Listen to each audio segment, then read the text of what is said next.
Boa tarde para todo mundo, pessoal, e bem-vindos à terceira aula aí da nossa série de mercado financeiro. Espero que vocês tenham gostado da primeira e da segunda aula, que tenham aprendido alguma coisa. Essa terceira aula ela vai ser um pouquinho diferente de conteúdo em relação à primeira e à segunda, mas é porque assim, não dá para vocês deterem um conhecimento básico de mercado financeiro sem deter um conhecimento básico de contexto de país e de mundo. Então, assim, eu preciso trazer isso para vocês antes da gente seguir. Vale lembrar, pessoal, que essa é a nossa penúltima aula. Serão 4 aulas da nossa série, pelo menos por enquanto. Eu não vejo outros conteúdos para passar, pelo menos nessa série básica, né? Numa introdução aí ao mercado financeiro. Então, essa é a nossa terceira e última aula. Espero que vocês gostem desse conteúdo também. E vamos à aula, né? Vamos à aula. Por aqui. Pronto. Assim, na última aula, minha gente, eu vi que minha cabecinha tampou o texto de vários slides, né? Ai, pois é, desculpa. Não sou esperto. Tenho expertise, né, em construir conteúdo de aulas, mas estou aprendendo. Hashtag fica a dica. Mas hoje eu vou ficar mais espertinha porque a gente vai ter diagrama e aí eu preciso realmente sumir da tela, mas eu vou ficar mais esperta em relação a isso. Peço desculpas em relação à última aula. Mas vamos lá, minha gente, conteúdo da aula de hoje. Nós vamos entender quem são os entes participantes do mercado financeiro, isso focado aqui no Brasil, contexto de mercado, uma breve introdução à macroeconomia, foi o que eu falei para vocês. Nada adianta, Fernanda, entendi ali o introdutório de mercado financeiro, de bolsa de valores e tal, mas o que acontece em volta disso? O que movimenta as ações? O que movimenta as bolsas? O que faz uma ação subir, uma ação cair? Enfim, nós vamos aprender isso de maneira macro, porque esse é um assunto extremamente extenso. Eu, particularmente, Fernanda, gosto muito, mas eu vou tentar trazer aqui uma introdução, um overview completo para que possa pelo menos abrir a mente. Caso vocês se interessem mais por esse tema, a gente pode conversar sobre isso sem problema nenhum. E por fim, pessoal, nós vamos falar sobre o Copom. O que é o Copom e para que ele serve. Mas eu não vou dar spoiler, nós vamos começar na ordem hoje. Tá bom? Bom, vamos lá. Primeiro de tudo, minha gente, Sistema Financeiro Nacional. O nosso sistema, ele tem vários órgãos, ele é composto por, são várias entes, né? Eu falo entidade, parece negócio divino. Nem sei se pode falar isso. São vários membros, tá?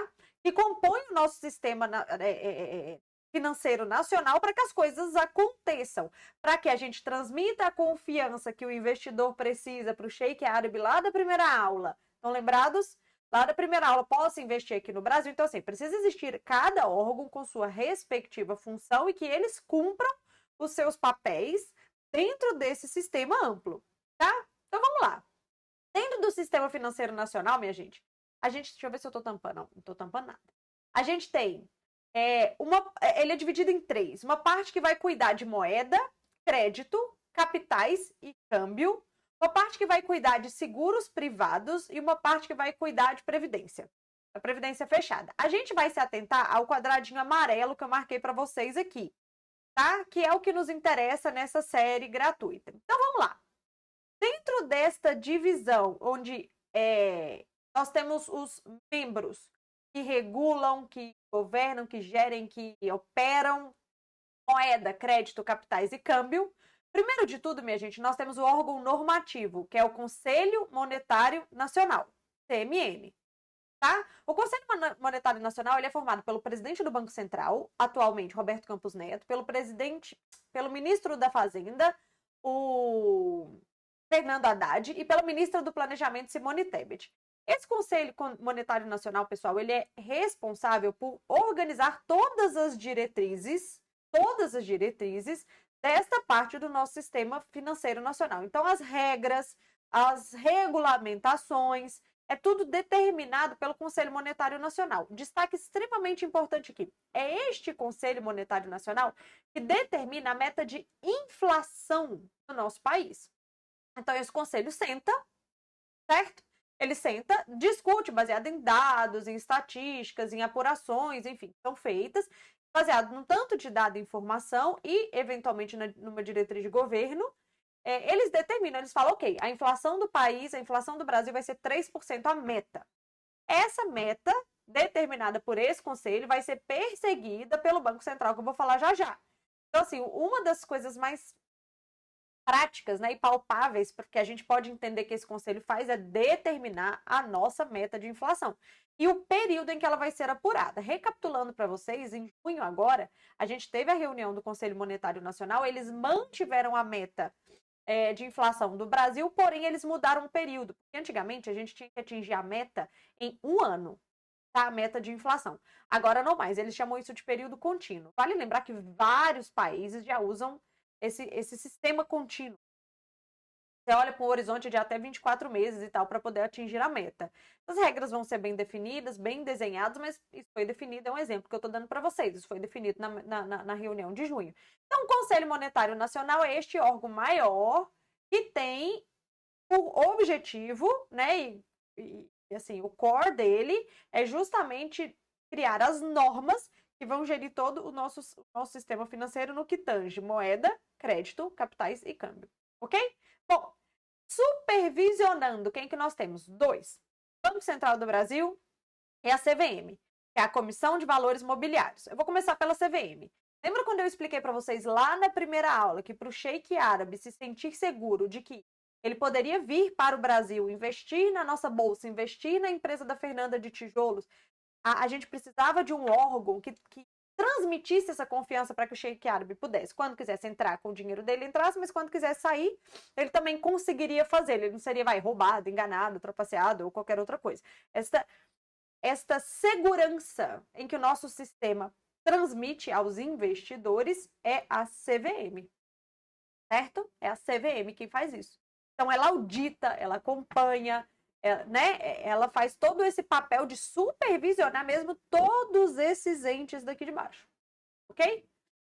O Banco Central do Brasil também, só que o Banco Central a gente vai acompanhar ele aqui nesse curso como uma outra ótica, com a ótica de principalmente ter a responsabilidade de cuidar, do nosso câmbio.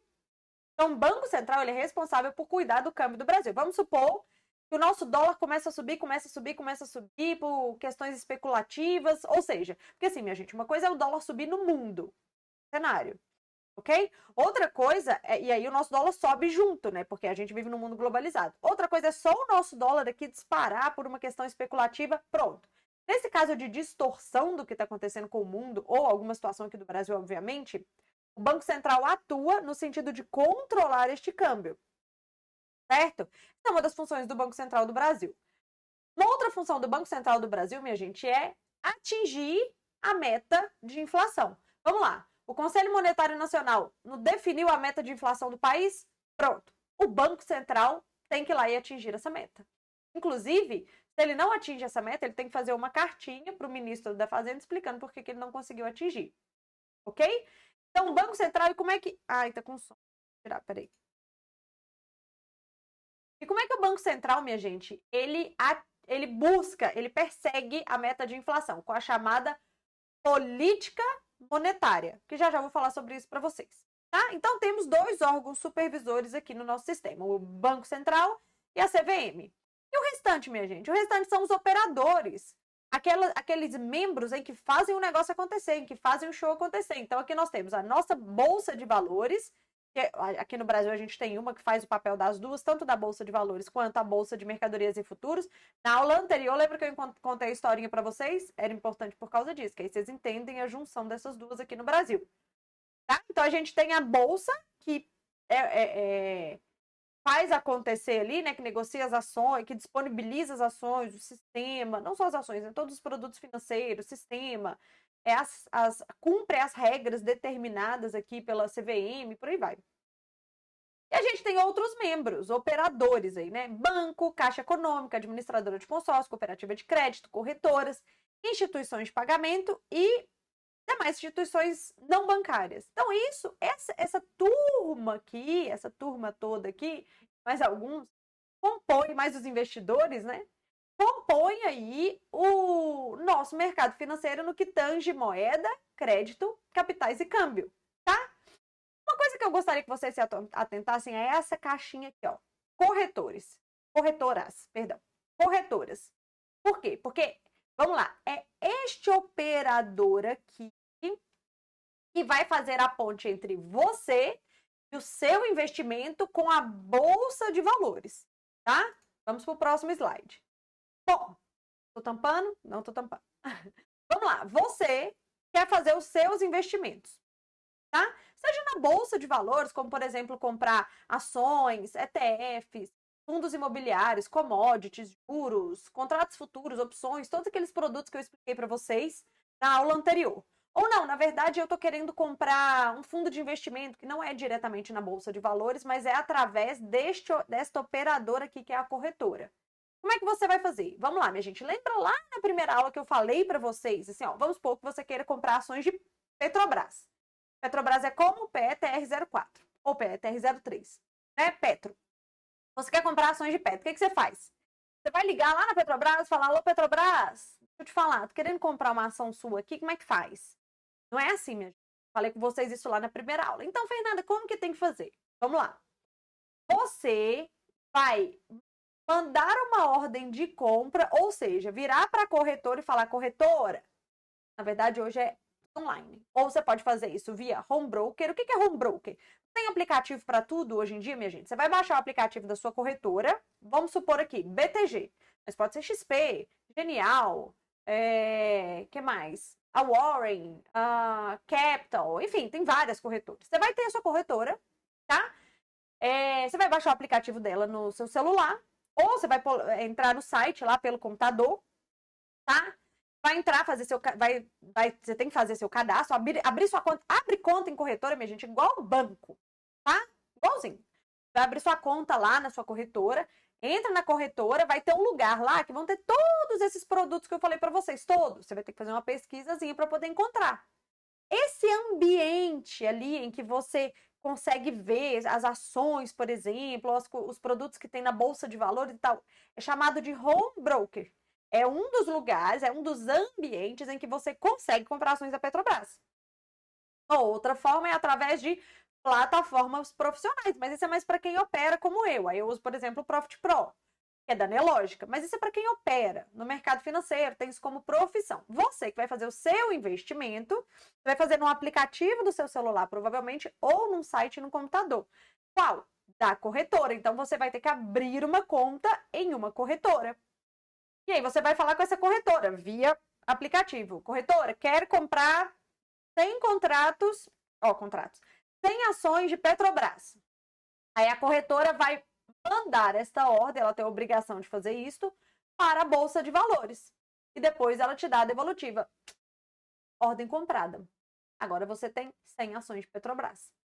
Do mesmo jeito, o contrário. Ô, corretora, eu quero fazer das minhas ações. Já realizei meu lucro, tô rica, adorei esse negócio, vou agora para a próxima. Ou perdi também. Você vai mandar uma ordem para a corretora vai fazer essa ponte com a Bolsa de Valores, com a B3, a nossa bolsa que é a Ibovespa B3, vai fazer essa ponte, vai falar, ordem encerrada, tá aqui seu lucrinho, aí você vai lá e paga imposto. Entenderam? Então, minha gente, sua forma de investir é através de corretoras. Dá para investir por banco? Dá. Tem alguns produtos lá, tá? Que não são, por exemplo, não é da Bolsa de Valores. Mas tem alguns produtos lá. A não ser alguns bancos que tenham parceria com algumas corretoras, que isso já é comum, vai. Mas, até para uma questão... Bom, aí é uma questão minha, tá, minha gente? Até por uma questão de organização financeira, eu prefiro... Fernanda, prefiro deixar o meu investimento em corretora e o meu dinheiro de conta corrente, aquele que eu vou pagar conta, aquele, né, pro meu mês ali, na conta do banco, na conta corrente do banco. Mas isso é uma preferência minha. Aí vocês que decidem. Mas entendam, a ponte para você fazer os seus investimentos é através de uma corretora, tá? Pode ser através de uma corretora.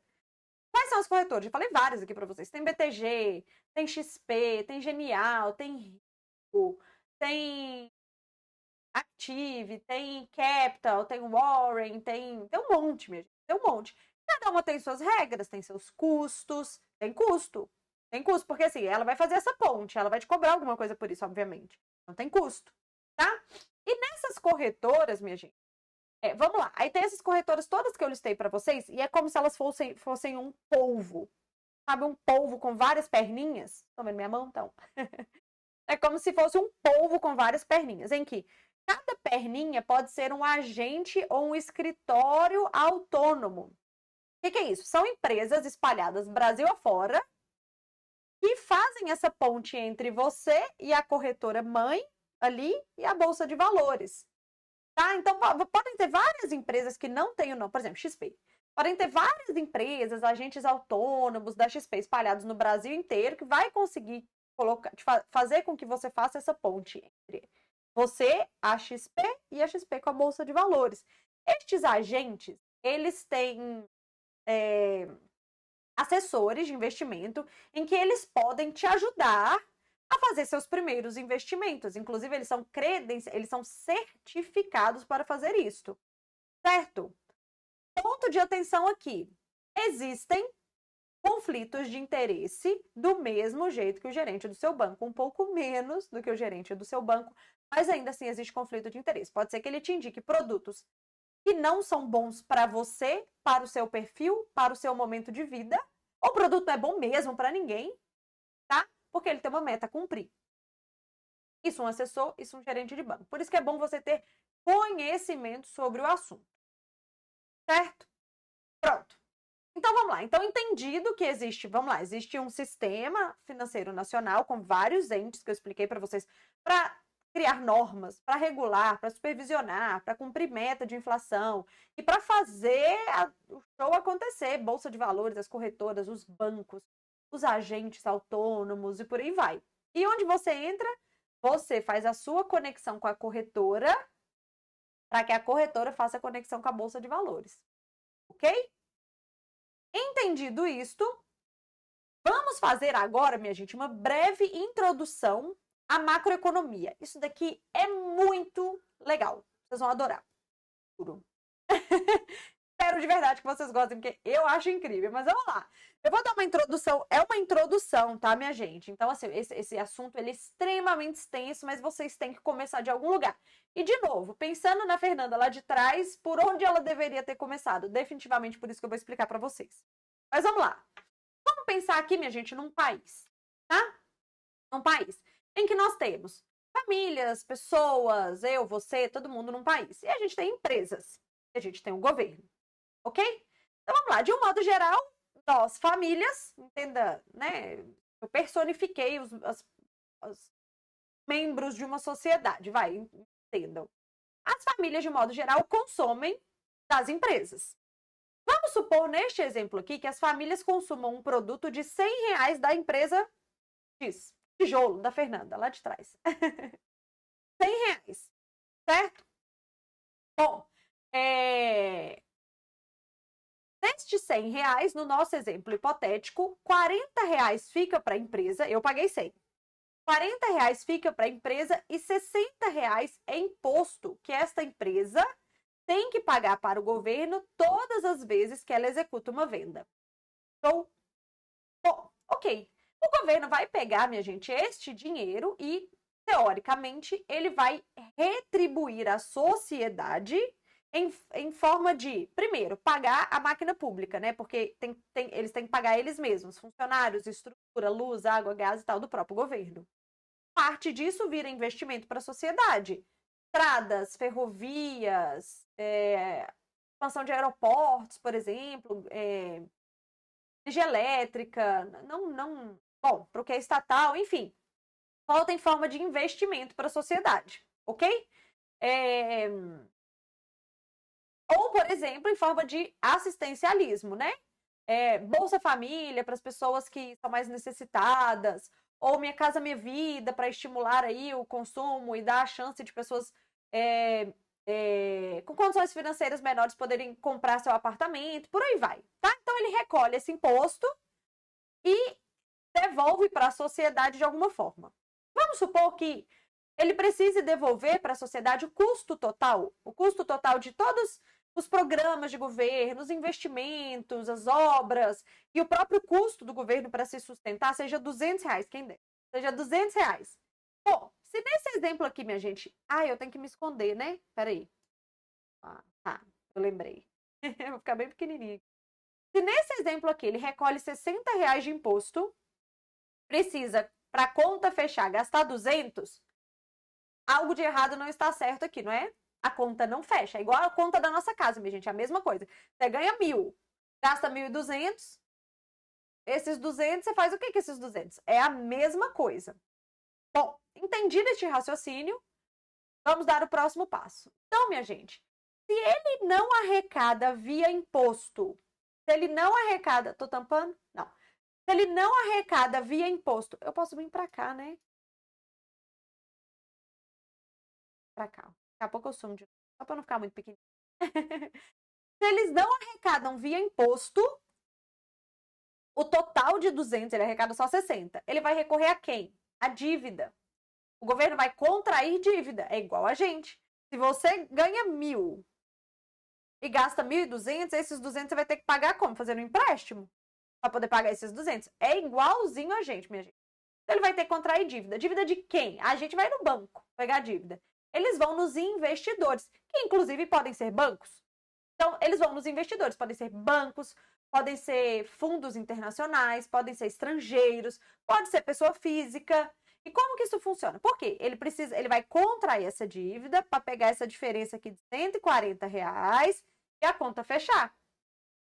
E como é que ele faz isso, minha gente? Ele fala com o Tesouro, que é praticamente o governo, ele vai lá no Tesouro e fala: Tesouro, vamos emitir, ó o termo, vamos emitir títulos de dívida, porque eu estou precisando de R$140 para minha conta fechar.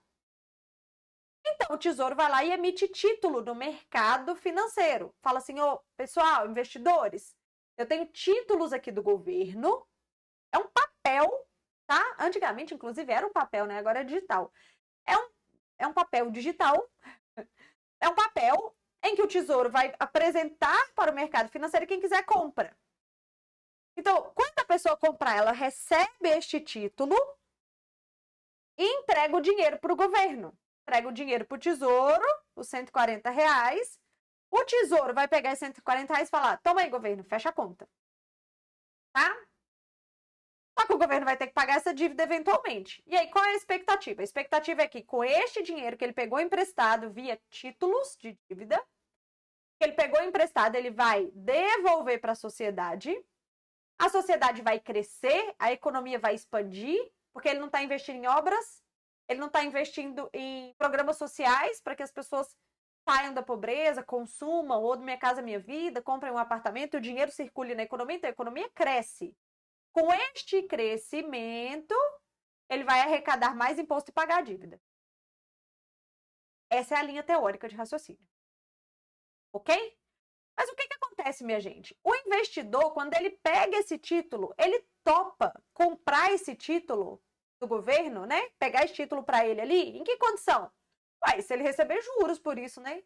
Porque o governo vai falar assim: ó, preciso de R$160, R$140 para minha conta fechar. Aí eu sou um investidor, um banco, fui lá e comprei esse R$140. Eu vou ter que esperar um tempo. Eu vou acordar com o governo. Eu vou ter que esperar um tempo. Quando esse tempo fechar lá no futuro, eu vou receber meus R$140 de volta e mais uns juros. Não faria o menor sentido eu emprestar dinheiro para o governo, nem para ninguém. Né? É exatamente você indo lá no banco pegar o empréstimo, você vai pagar juros. E que juros é esse, minha gente? Que juros é esse? Esses juros é a nossa taxa Selic, que aparece lá no Jornal Nacional. Você vai fazer um financiamento, eles usam essa taxa Selic. É uma taxa de referência, é a taxa de juros do nosso país, é a nossa taxa Selic. E quem determina essa taxa Selic? O Banco Central Brasileiro. É ele quem determina quanto vai ser os juros do nosso país. Aí, da onde que ele determina isso? Como é que ele determina isso? Ele tem os cálculos dele, as métricas dele, e ele faz uma análise lá e fala: olha, para eu atingir a meta de inflação que o Conselho Monetário Nacional determinou para mim, olha lá no primeiro slide da aula. Para eu atingir essa inflação, essa meta de inflação, segundo os meus cálculos que eu fiz aqui, eu preciso de um juros de tanto. Hoje, 13,75%. 13,75%. Tá? Então, minha gente, a taxa de juros do país ela depende, um dos itens que ela depende é da nossa meta de inflação e o quão longe ou próximo estamos dessa meta de inflação. E esse trabalho é o trabalho do Banco Central. Então, o Banco Central olhou para a inflação, olhou para outras coisas também que a gente vai falar já já, mas vamos lá, olhou para a inflação. Ele falou assim, olha, pela inflação, fiz uns cálculos aqui, eu preciso de um juros ou de uma taxa Selic, é a mesma coisa. Eu preciso de um juros de 13,75%, por exemplo. Pronto. Esses juros são os juros que são usados nos títulos para remunerar o investidor lá no futuro. Então, minha gente, quanto mais alto esses juros, quanto mais alta essa taxa Selic, mais o governo do Tesouro, né? Mais o governo vai ter que pagar o investidor lá no futuro. Então, a dívida do governo fica alta se esses juros fica mais alta se você tiver um juros mais alto. A contrapartida é verdadeira. A dívida do governo fica mais baixa se você corta os juros. Tá? Então, esses juros impactam a dívida do nosso país. As nossas dívidas também, né? Porque é o mesmo juros que a gente usa para fazer empréstimo lá no banco. Mas a dívida do país também. Certo? Bom, entendida essa parte, minha gente, vamos para uma próxima etapa. A decisão dos juros do país também depende, como eu falei com vocês, não depende prioritariamente, da inflação. Eu tenho uma meta, eu sou o Banco Central, eu tenho uma meta de inflação a cumprir. Certo? Eu tenho uma meta para bater no final do ano. Você não tem meta na sua empresa? Na empresa você trabalha? Pronto, o Banco Central também tem uma meta. É a meta de inflação. Ele faz os cálculos dele e fala, ó, para essa meta que eu preciso dos juros tal. Vai lá e determina os juros. A cada 45 dias acontece uma reunião que chama Copom, que a gente vai falar já já, que ele vai lá, refaz os cálculos e fala, estamos na trajetória certa, não estamos, aumenta os juros, corta os juros. É o que eu vivo falando para vocês aqui no resumão. Tá? Agora, minha gente, o que impacta a inflação de um país? Bom, a taxa de juros, né? É um ponto. O preço de commodities, então o preço do petróleo, o preço do minério, o preço de commodities agrícolas, da soja, do milho, né? Porque se o preço dessas commodities sobe, o custo dos produtos das prateleiras sobe, também a inflação sobe. Vou te dar um exemplo. A guerra da Rússia com a Ucrânia, no ano passado, fez o petróleo explodir no mundo e produtos agrícolas, porque a Ucrânia fornece muito grão para o mundo, né? Aquela região, na verdade, fez com que os preços explodissem e isso impactou aonde? A nossa inflação. Então, preço de commodity impacta recessões internacionais, porque se o mundo desacelera, a gente desacelera, isso faz a inflação cair. Então, existem vários fatores que impactam a inflação de um país. Tá? E existe um item que eu vou mencionar para vocês aqui que também impacta a inflação de um país, que é o câmbio. Quanto mais alto o dólar, minha gente, maior a inflação. Por quê? Porque a gente importa produtos de fora do país. Se o dólar estiver muito alto, a gente importa caro. E não só isso, os nossos exportadores, como por exemplo as grandes fazendas de soja, de milho, etc., quando eles exportam por um dólar muito alto, eles repassam esse custo mais alto também para o mercado interno. Porque senão eles vão falar assim, olha, para exportar está muito mais lucrativo para mim, então não vou nem vender para o mercado interno. Ao fazer isso, o preço do mercado interno sobe. Então, assim, tanto para exportadores quanto para importadores, quando o dólar sobe aqui no Brasil, a inflação sobe. Ok? Entenderam essa relação? Pronto. Um outro ponto que pega também, minha gente, é a capacidade de pagamento do governo. Isso impacta o dólar. Vamos entender isso aqui. Bom, vamos lá. Eu sou um sheik árabe e agora eu tô a fim de emprestar para Fernanda do Tijolo, mas não. Tô a fim de emprestar para o governo. Tá certo? Tem os títulos lá, porque o governo não fecha a conta dele, não faz o dever de casa. Então, tem os títulos lá, eu vou comprar esses títulos. Certo? Só que assim, minha gente, para eu comprar esses títulos, eu vou olhar, eu vou falar assim, esse governo, ele é um bom pagador? E lá na frente ele vai me pagar esse dinheiro de volta com juros? Vai. Beleza. Vou lá. Vou lá no Brasil, o sheik árabe. Ou então esse dinheiro, ou então esse sheik árabe vai olhar e falar assim, mas esse governo lá do Brasil, ele é um bom pagador? Putz, não. Nossa, ele tem uma mania de dar calote. Uma mania de dar calote gigante. Putz. Bom, então não vale a pena, não vou emprestar dinheiro para ele, não. Ou se for para emprestar, eu vou emprestar com juros muito alto. Aí tem que valer a pena meu risco. Ok? Então, se o governo, vamos lá, se o governo, isso daqui é o quê? Essa capacidade de pagamento, se o governo é um bom pagador ou se o governo é um mau pagador em termos técnicos e bonitos, é o quê? A responsabilidade fiscal do país. Olha aí, que nós falamos um semestre inteiro, eu e o William Bonner, lá no Jornal Nacional, falamos de responsabilidade fiscal o ano inteiro. O que é isso? Finalmente vocês entenderam. É a capacidade que o governo tem de pagar a conta dele. Se o governo é um mau pagador... Ai, meu Deus, eu tô atrapalhando de novo. Vou voltar aqui, minha gente. Peraí. Tampei. Se o governo é um mau pagador, o Sheik árabe não vai colocar o dinheiro aqui. E se ele não coloca o dinheiro aqui, tem saída de capital. Ele olha e fala, eita, esse governo tá começando a pagar mal. Ele vai lá e tira o dinheiro do Brasil. Quando o estrangeiro tira o dinheiro do Brasil, ele precisa vender o real para comprar o dólar. Ele quer se desfazer do real para voltar com seu cofrinho de dólar. Então, se ele quer se desfazer do real e comprar, ele precisa vender o real e comprar dólar. O dólar sobe. Tá? Então, saída de capital do país faz o dólar subir. E o que eu falei para vocês agora? Que dólar alto é inflação. E que para combater a inflação tem que subir os juros. E esses juros aumentam a dívida do governo, ela fica mais cara. Olha que ciclo louco. Então, tipo, quanto mais mal pagador o governo é, pior é a dívida dele. Por causa desse ciclo que eu expliquei para vocês. E se o governo é um bom pagador? Bom, se o governo é um bom pagador, o Sheik árabe vai falar, putz, adoro emprestar dinheiro pro governo do Brasil. Ele sempre me paga, eu super confiável. Então ele vai injetar dinheiro aqui no Brasil. Ele vai lá para comprar um título. Nosso título é vendido em reais, né, minha gente? A gente é Brasil. Para ele comprar um título em reais, o que ele precisa fazer? Comprar reais. Então ele vende dólar e compra real. Para pegar esses reais e ir lá e comprar o título do governo. Quando ele vende o real para comprar o nosso dólar cai. Se o nosso dólar cai, a inflação, que é relacionada ao dólar, cai. E aí, nos cálculos que o Banco Central faz para os juros necessários para atingir a inflação, ele vai falar assim, putz, nem precisa de um juros tão alto assim. Afinal de contas, o dólar está caindo. E a gente, ele olha outras várias variáveis, tá? Pelo amor de Deus, vocês não sintetiza demais as coisas não, mas é para vocês entenderem o panorama geral. Então, se ele diminui os juros porque a inflação já não está tão forte assim mais, a dívida do governo cai.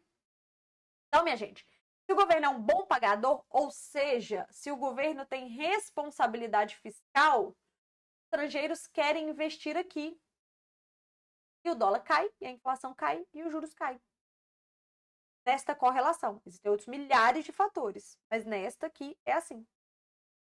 E se o governo é um mau pagador? Se o governo é um mau pagador, quem quer investir aqui no Brasil, eles podem até sair do Brasil com o investimento que eles já têm, o dólar sobe, a inflação sobe, o Banco Central precisa subir os juros e a dívida do governo aumenta.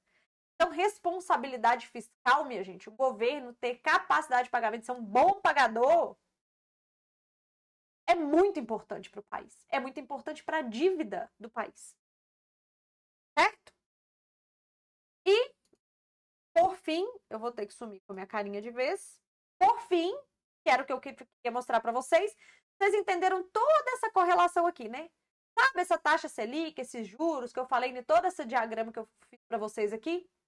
É o mesmo que nós, famílias, empresas, temos como juros quando a gente vai fazer um empréstimo no banco. Por exemplo, para aumentar nossos negócios, expandir, pagar nossas contas.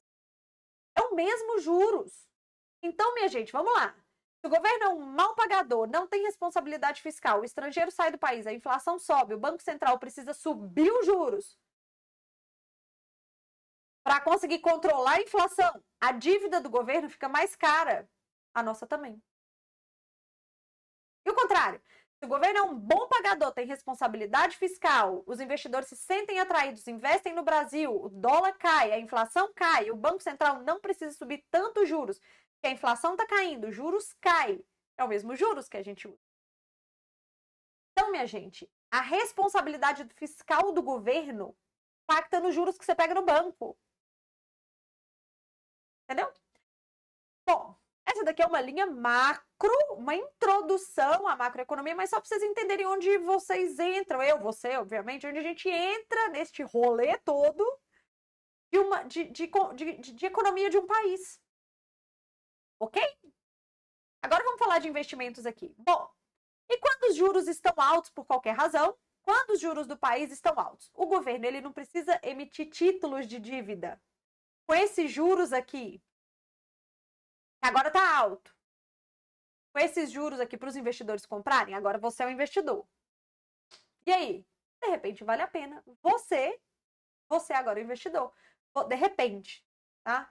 Vale a pena, não pode olhar só essa variável. De repente, vale a pena você comprar um título do governo. Por quê? Porque os juros estão altos, então ele vai ter que te pagar. E, teoricamente, o Brasil é um bom pagador. Tá? Então, você pensa nesses juros aqui como uma pessoa que adquire empréstimo, mas também como um investidor agora. Olha como é que mudou. Juros altos, às vezes, torna atrativo títulos do governo. O governo se lasca no sentido... Falei, desculpa, minha gente. O governo, infelizmente, a dívida do governo aumenta quando os juros estão altos, mas você pode ser este investidor que ganha com juros altos. Mas o ideal para um país, para uma economia, para as famílias, para as empresas, para todo mundo, é que os juros estejam baixos, porque a economia cresce. Mas esse juro só fica baixo se a inflação está controlada. Entenderam, minha gente, esse fluxo bonito que eu fiz para vocês? Bom, para fecharmos com chave de ouro, nós vamos falar do Copom, que é uma reunião que o Banco Central faz de política monetária. Então, vamos lá. Deixa eu aparecer de novo para vocês. Cabecinha só mais. Vou aparecer. Pronto. Só para fechar, minha gente, o Copom, porque vocês escutam Copom no Jornal Nacional e tal, só para vocês entenderem. É uma reunião que acontece a cada 45 dias, feita pelo nosso Banco Central para determinar a taxa de juros do país. É isso. É isso. Aqueles juros lá, então eles vão ver como é que a inflação tá, qual é a perspectiva de inflação para o futuro, fazer os cálculos deles, que eles têm as métricas deles lá, e falar, Brasil, a taxa de juros agora vai ser tanto, 13,75. Ou, por exemplo, semana que vem tem decisão de juros aqui no Brasil. Podemos cortar a taxa de juros no Brasil porque a inflação está caindo. Então, eles olham a inflação, eles olham as contas públicas, tem responsabilidade fiscal ou não tem? Esse governo, ele é um bom pagador ou um mau pagador? Eles olham a atividade econômica do país, como é que está o desemprego, como é que está o PIB, como é que está os PMIs. E ele olha o cenário externo, como é que o mundo está? O mundo está indo bem, o mundo está indo mal, o mundo está gerando inflação, o mundo está em recessão, a inflação está caindo. Eles olham isso tudo e de 45 em 45 dias eles decidem a taxa de juros do nosso país. Que faz parte de todo aquele esquema que eu expliquei para vocês. Certo, minha gente? Bom, então é isto. Espero que tenham gostado dessa explicação macro. Agora vocês aprenderam que para investir vocês precisam ter uma conta em corretora. Tem várias corretoras por aí. Na próxima aula eu vou ensinar a abrir conta numa corretora para quem não sabe. Tá? Eu vou ensinar isso na próxima aula. Mas vocês entenderam quem são os membros do nosso mercado financeiro aqui no Brasil, do Sistema Financeiro Nacional. A corretora é onde vocês vão abrir conta para conseguir fazer os seus investimentos. E vocês entenderam uma parte, uma introdução de macroeconomia. E por que eu expliquei isso, minha gente? Porque agora, para vocês, faz sentido a existência do meu resumão. Por que todo dia eu vou lá durante 15 minutos, 12 minutos, 13 minutos e explico para vocês o que está acontecendo na China, nos Estados Unidos, o que está acontecendo com o petróleo, com o minério, com a nossa bolsa, com a nossa economia, os indicadores econômicos. Por que eu fico falando isso para vocês todo santo dia? Por causa daquele esqueminha que impacta nos seus investimentos, impacta na aquisição de uma dívida, de repente, que você vai ter, né? Para que contrair uma dívida agora, minha gente? Se tem uma expectativa de queda de juros aqui no Brasil, espera um pouco, por exemplo. Até suas decisões da vida pessoal dependem de você acompanhar isso. Por isso que eu expliquei um pouco, introduzi para vocês um pouco de macroeconomia. Espero que tenham entendido, espero que tenham gostado. Gosto muito deste assunto, muito mesmo. Tentei fazer bem passo a passo para ficar claro na cabeça de vocês. Por fim, na próxima aula, eu falei próximos módulos aqui, mas só mais uma aula. Nós vamos falar sobre ciclos de mercado e os investimentos nos ciclos de mercado. O seu perfil e o seu momento de vida para investir não é todo produto que serve para você. tá? E como dar os primeiros passos práticos. Vamos abrir uma conta numa corretora juntos. Ok? Bom, deixa eu voltar para a tela grande. Voltei. Minha gente, espero que tenham gostado, espero que tenham aprendido com essa aula. Dúvidas, estou completamente à disposição e até a última aula. Beijo! E se gostaram, minha gente, eu sempre esqueço de falar isso, eu tenho que falar. E se gostaram, likezinho pra mim e compartilhe com um amiguinho. Porque a gente precisa de muitos likes para as pessoas aprenderem mais sobre o mercado financeiro. Certo? Beijo, me ajuda aí. Me ajuda aí que eu te ajudo. Beijo!